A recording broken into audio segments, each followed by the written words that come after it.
let's move on to memory disambiguation.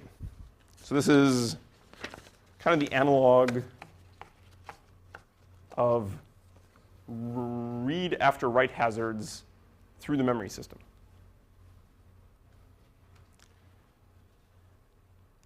Whoops. OK, we have a basic instruction sequence here. We have a store followed by a load. When can we execute the load? Well, that's a tough one. If the load's not dependent on the store, we can just go execute it out of order. We can potentially even execute the load before the store in an out-of-order machine. If the load's dependent on the store, so if, let's say, register 2 is equal to register 4, then we're going to have a problem. So how do we go about trying to solve this? Up until this point, in our pipes, we've said, OK, loads and stores are in order, because that can solve these problems. So let's say we just execute all loads and stores in order, and we can still allow other instructions to move around it. So it's out of order relative to other instructions, but we have in order memory instructions. And that's going to guarantee that we're not going to have any problems. But we're leaving performance on the table here. We could go faster. We could actually execute loads and stores out of order if R2 and R4 are different. But we're probably going to need some extra structure to do that. OK, so let's take a look at a conservative out-of-order load example. So our conservative one, let's split the store into two sort of subparts: an address computation and the actual data write. By doing this, we can guarantee that the store, because we did the address computation early, we can know that that subsequent load is not going to alias, or we know that R4 is not going to be equal to R2. And we can go execute the load before the store in this case by splitting the store into two different parts, the actual store portion and the address computation. And we still need to, unfortunately, check every single load against all previous uncommitted stores, and we need some structure to go do that. So that's kind of a problem. That's a bummer. And we're not able to execute any load if we don't know the store address of any of the stores before us, because we're just not going to know whether we can go execute that or not. OK, well, could we do one better? Let's start speculating. Because let's guess that these are not equal. Let's execute the load before the store.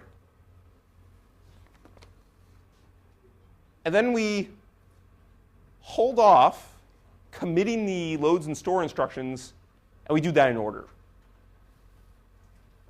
And if something bad happens, so if the registers do equal each other, we have to replay all of these instructions. And what's annoying is we also have to kill all of the subsequent instructions. So anything that was after that load and store, which could have picked up a value from the load in the store, or, well, rather from the load, any dependent instructions of the load, we're going to have to go kill all that. And depending on how precise we want to be, we can either try to kill just everything after it, or we can try to kill just selectively the things which are dependent on it. That gets really hard to track. And we have a pretty high penalty here for inaccurate address speculation. So if we go and we just execute these two instructions, we put them into the pipe, and they were dependent on each other, we have to roll back a lot of state. So one sort of heuristic on this was done in the Alpha 21264, is called memory dependence prediction. So what you do is you're still going to guess that the loads in the stores do not alias. But then later, if you find that the two registers do equal each other, you're going to squash all the instructions, but then you're going to do something special to that load. You're basically going to say, wait for the store. You sort of put a barrier in so that you're not going to get like multiple rollbacks over and over again. So it's kind of a conservative way that when you see that you're rolling back a lot, there's a lot of thrown away work that you're doing there. So instead, you can just say, well, this load, I think, is dependent on that store. You could potentially even remember that across instruction sequences. So if it's always the case, let's say this load is dependent on the store, you could potentially keep it into your instruction cache or something like that. And then, when you go to execute that same load at a different time, it's going to wait for all the stores to complete, and it's going to barrier. This is kind of a prediction. It's just a heuristic. But it's one way you could potentially not cause that load to always replay. And if you have sort of multiple dependent loads, or loads dependent on one store, you could potentially cause those loads not to have to replay multiple times. But the big advantage here is when you go to re-execute that load sometime in the future, you're not going to flush the entire pipe. So this is kind of like a branch prediction, if you will. It's like this branch, I've trained the predictor to say that load usually is dependent on a previous store. So just wait for all the other stores to clear out of the pipe. So it's a cute little trick. OK, so we're almost out of time.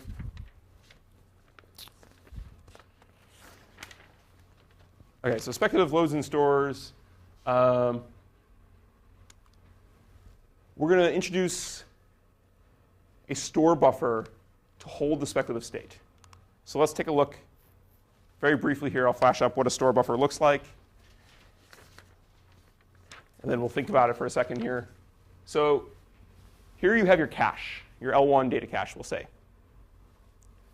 We're going to send all the addresses that go to the L1 cache also to this other structure here, which is the speculative store buffer. Inside the speculative store buffer, there's going to be bits basically saying whether it's valid or not. And the load is going to check against here. And let's say the data hasn't actually gone into the cache. It can go pick up the new value here. And the S bit is basically just going to tell us whether it's in flight or not. So it's possible that we allocate into here, but the store isn't at the end of the pipe yet, or we're still calculating the data. So we need to know that we're going to get a hit if we get a load out of order, and we need to go check for that. And that's really why we have 2 bits here. And then sometime in the future,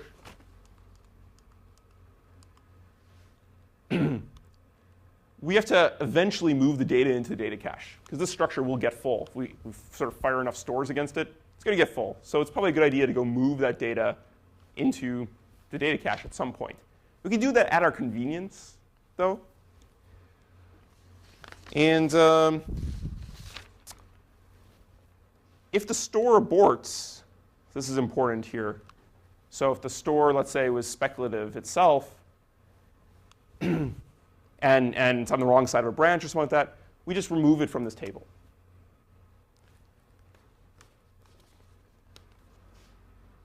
One interesting thing here is if the data is in both this buffer and in the cache, which one takes precedence? So the store buffer has the new values. So we have to look there. And then finally, it's possible to get multiple stores in here which have the same tag, the same address. Because let's say you're storing to the same address over and over again.